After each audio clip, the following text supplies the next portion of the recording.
အင်ဒိုနီးရှားနိုင်ငံမှာရောက်နေတဲ့ရိုဟင်ဂျာတွေကိုဒုက္ခသည်တွေအဖြစ်သတ်မှတ်ဖို့စဉ်းစားမယ်လို့အင်ဒိုနီးရှားအစိုးရကထုတ်ဖော်ပြောလိုက်သလိုထိုင်းနိုင်ငံမှာရောက်နေတဲ့ရိုဟင်ဂျာတွေကိုလည်းမြန်မာနိုင်ငံကိုပြန်မမောင်းထုတ်ဖို့နဲ့သူတို့ကိုလူသားချင်းစာနာတဲ့အနေနဲ့ဒုက္ခသည်တွေကိုပြုမှုကျင့်သုံးတဲ့အတိုင်းဆက်ဆံဖို့ MEP ဥရောပပါလီမန်အမတ်တွေကမနေ့ကတောင်းဆိုခဲ့ကြပါတယ်။အခုလိုရိုဟင်ဂျာဒုက္ခသည်တွေအတွက်နိုင်ငံတကာကဝိုင်းဝန်းတောင်းဆိုလာနေတာနဲ့ပတ်သက်လို့ဦးမောင်သန်းကစူးစီးတင်ပြပေးပါလားရှင်။ MEP ဆုံးဖြတ်ချက်ထဲမှာမြန်မာအစိုးရပေါ်မှာဝေဖန်ထားတာနဲ့ပတ်သက်လို့ BROUK လို့ခေါ်တဲ့ဗြိတိန်နိုင်ငံခြေစိုက်ရိုဟင်ဂျာအဖွဲ့ရဲ့ဥက္ကဋ္ဌဦးထွန်းခင်က BBC ကိုခုလိုပြောပြပါတယ်။မြန်မာစီအစိုးရရဲ့တိုင်းရင်းသားလူနည်းစုအပေါ်ညှိမဲ့နှိမ့်ဆက်မှုတွေကိုရက်တန်းကရက်ပို့ပြီးတော့သူတို့အနေနဲ့ရိုဟင်ဂျာတွေကိုမြန်မာနိုင်ငံသားဖြစ် citizenship ကိုပြန်ပြီးတော့လက်ခံမှုရဲ့ပြီးတော့အခါထားလုပ်ထားတဲ့တွာလာခွင့်ပိတ်ပင်ထားမှုကြောင်းတက်ခွင့်ပိတ်ပင်ထားမှုလက်ထက်ခွင့်ပိတ်ပင်ထားမှုတွေကိုလေရက်ဖို့အမြန်ဆုံးသူတို့ကတောင်းဆိုထားပါတယ်ခင်ဗျ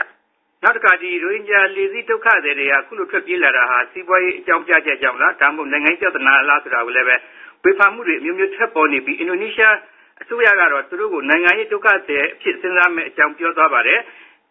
ထိုင်းအစိုးရဘက်ကတော့ဒါစီးပွားရေးကြောင့်ဒီထွက်ပြေးလာတာလားဆိုတဲ့အကြောင်းကိုလည်းသူတို့စုံစမ်းစစ်ဆေးနေပါတယ်ဒါနဲ့ပတ်သက်လို့လည်းပဲကျွန်တော်ဦးထွန်းခင်ကိုမေးကြည့်တော့သူကခုလိုတုံ့ပြန်သွားပါတယ်ကျွန်တော်တို့ရိုဟင်ဂျာတွေကကျွန်တော်တို့နိုင်ငံမှာတိုင်းရင်းသားဖြစ်ပြီးတော့တိုင်းရင်းသားအခွင့်အရေးတွေဖယ်ရှားခံရတဲ့အပြင်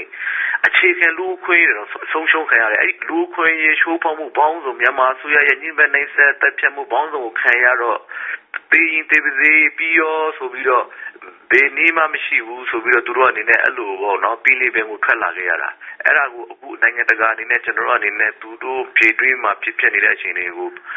နိုင်ငံရေးအခြေအနေဆိုတာကိုဒီပြဿနာရဲ့အခြေခံစနစ်ကိုရှာဖွေပေါ်ထုတ်မယ်စုံစမ်းမယ်လို့ပြီးတော့အားလုံးကဝိုင်းဝန်းပြီးဆောင်ရွက်မယ်လို့ကျွန်တော်တို့အနေနဲ့မျှော်လင့်ထားပါတယ်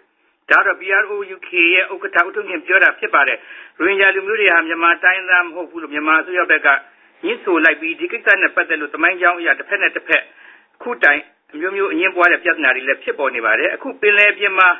ကယ်ဆယ်ထားတဲ့ဒုက္ခသည်တွေနဲ့ပတ်သက်လို့ဗြိတိန်ပါလီမန်အမတ်တွေကဒီ UNHCR ဘက်ကနေပြီးတော့အကူအညီပေးရေးထိုင်းဆိုရကခွင့်ပြုတင်ကြောင်းတောင်းဆိုလိုက်တယ်လို့ဒီ Hollywood နာမည်ကျော်ရုပ်ရှင်မင်းသမီး Angelina Jolie ကလည်းပဲဒုက္ခသည်များအေဂျင်စီရဲ့ဂုဏ်ထူးဆောင်တန်တမန်အဖြစ်ထိုင်းနယ်စပ်ကိုရောက်ရှိချိန်မှာဒီရိုဟင်ဂျာဒုက္ခသည်အရေးကိုထိုင်းဆိုရကကရုဏာတရားရှိရှုပြီးတော့ဆောင်ရွက်ပေးဖို့တိုက်တွန်းသွားကြောင်းသတင်းနဲ့ရရှိပါတယ်မသိတာရေဟုတ်ကဲ့ပါဥမ္မာမောင်တန်းရှင်ဒီရိုဟင်ဂျာရေးနဲ့ပတ်သက်တဲ့သုံးသပ်ဆွေးနွေးထားချက်ကိုလည်းမကြာခင်တင်ဆက်မဲ့မြန်မာအရေးကမ္ဘာရေးခန္ဓာမှာတော်ရရှင်တို့စောင့်မျှော်နားဆင်နိုင်ကြပါလိမ့်ရှင်။